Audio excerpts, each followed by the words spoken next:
Hello बच्चों, तो चलिए इस प्रश्न को पढ़ते हैं। त्रिभुज की भुजाएं x माइनस 3y बराबर 0, 4x प्लस 3y बराबर 5 व 3x प्लस वाई बराबर 0 है।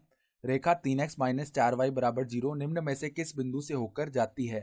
तो यहाँ पर देखो, हमें चार विकल्पों में से सही विकल्प का चयन करना है। ठीक है, तो प्रश्न में आगे बढ़ने से पहले इस प्रश्न से संबंधित जो मुख्य उदाहरण है उसकी हम चर्चा कर लेते हैं। तो देखो, मुख्य उदाहरण क्या हो जाएगी। हम जानते हैं दो लंबवत रेखाओं की प्रवणताओं का गुणनफल, लंबवत रेखाओं की प्रवणताओं का गुणनफल क्या होता है? प्रवणताओं का गुणनफल माइनस का एक होता है। प्रवणताओं का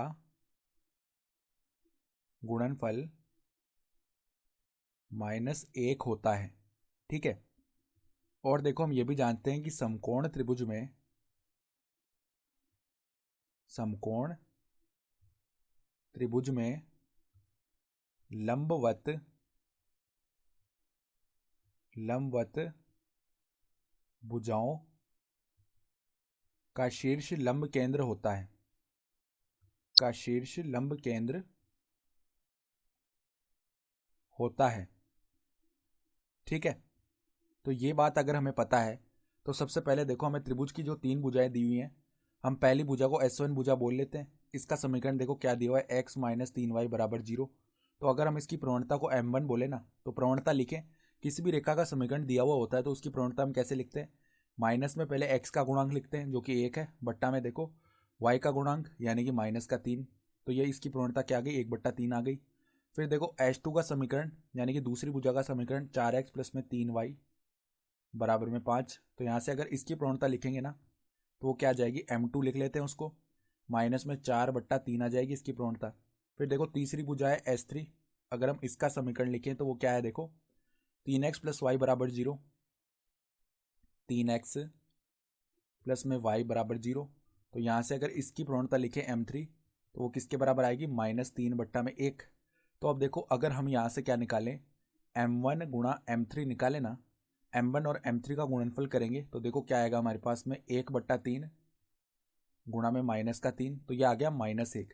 इससे क्या पता चल रहा है कि m1 और m3 का गुणनफल -1 आ रहा है। यानी कि हमने देखो मुख्य उदाहरण में लिखा था कि लंबवत रेखाओं की प्रवणताओं का गुणनफल -1 आ रहा है। ठीक है, यानी कि अगर इनका गुणनफल -1 आ रहा है तो हम क्या बोल सकते हैं कि जो S1 भुजा होगी ना वो लंबवत होगी किसके, S3 के। ठीक है, तो अगर हम बनाना चाहें, मान लो इस प्रकार का होगा त्रिभुज, अर्थात ये एक समकोण त्रिभुज आएगा। यहाँ पर मान लो ये S1 भुजा है, यहाँ पर ये S3 भुजा है और यहाँ पर ये इसके S2 भुजा है। तो S1 भुजा लंबवत है S3 के। ठीक है, अब देखो जो हमारे पास में रेखा दी हुई है वो क्या है, 3x माइनस 4y बराबर 0।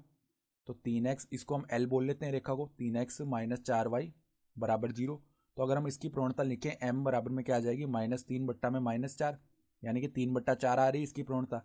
तो अब देखो हमारे पास में जो m2 प्रवणता थी ना, हम m2 गुणा में m निकाले ना तो वो देखो क्या आ जाएगा हमारा, -4/3 गुणा में 3/4। तो ये आ जाएगा -1। इसका अर्थ क्या हो गया कि जो H2 भुजा है वो L रेखा के लंबवत आएगी, तो H2 लंबवत होगा L रेखा के। ठीक है, तो यहाँ से H2 L रेखा के लंबवत होना चाहिए। साथ ही साथ देखो यहाँ पर ये एक समकोण त्रिभुज है। ठीक है, तो S1 और S3 इनका जो कटान बिंदु है ना वो क्या आ रहा है, देखो S1 और S3 का कटान बिंदु हम देखें तो S1 और S3 के समीकरण को हल कर लेते हैं। यहाँ पर देखो x का मान क्या आएगा, x बराबर में 3y आ जाएगा। ये हम S3 के समीकरण में रख लेते हैं। x3 के समीकरण में देखो यहाँ पर 3 गुणा में x की जगह क्या रखना है, 3y। तो 3y प्लस y बराबर 0, यानी कि ये हो जाएगा हमारे पास 9y प्लस में y यानी कि 10y बराबर 0, यानी कि y का मान यहाँ से आएगा 0। y अगर 0 है तो यहाँ से x का मान भी क्या आ जाएगा हमारा, x बराबर भी 0 आ जाएगा। ठीक है, यानी कि S1 और S3 कहाँ पे कट रही होंगी, 0,0 पर। और हमारी ये जो रेखा L है ना, क्या ये 0,0 को संतुष्ट करती है? बिल्कुल संतुष्ट करती है। यानी कि ये रेखा L जो है 0,0 से गुजरेगी और इस प्रकार की रेखा आने वाली है ये। सही है, तो हमें तो बताना था कि क्या बताना था, देखो निम्न में से किस बिंदु से होकर जाती है। तो हम जानते हैं कि समकोण त्रिभुज में जो लंबवत भुजाओं का कटान बिंदु यानी लंबवत भुजाओं का जो शीर्ष है वो लंब केंद्र होता है ना, तो ये 0,0 लंब केंद्र आ रहा होगा। यानी कि जो विकल्प सी है लंब केंद्र वो हमारा सही विकल्प हो जाएगा, लंब केंद्र से होकर जा रही है।